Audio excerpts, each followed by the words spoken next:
l'empêcher de multiplier les conquêtes féminines.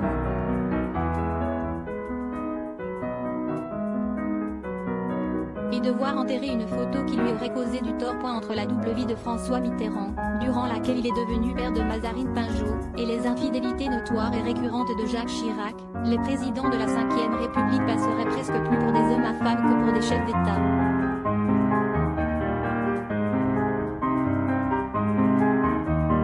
Mais que dire de leur prédécesseur, Valéry Giscard d'Estaing, président de la France de 1974 à 1981, et qui fut surnommé dès le début de son règne Valéry Folamour, tant l'homme politique était un coureur invétéré de jouvencelle. Tellement, qu'une photo, prise peu avant son investiture, aurait peut-être pu nuire à son règne.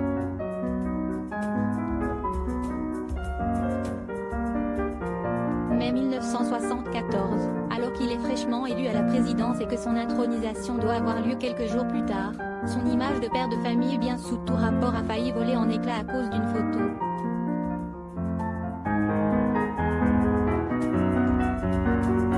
Pour les besoins d'un numéro de l'Express, VGE se prête à une série de photos dans son bureau de la rue de Rivoli.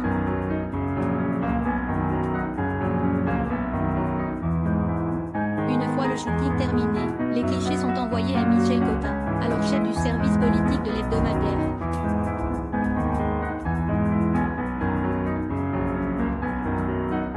La journaliste est stupéfaite en découvrant la série, et notamment une photo, prise par le jeune président en personne, qui montre la photographe Marie-Laure de Decker, en charge du shooting, assise, provocante, derrière le bureau en acajou de l'homme politique.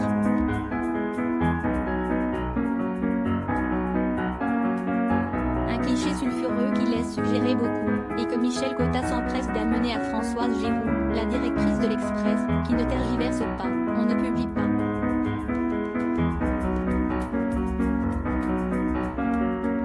Et la photo ne sera jamais publiée. Une garçonnière boulevard Saint-Germain. Il faut dire que ce surnom de Valéry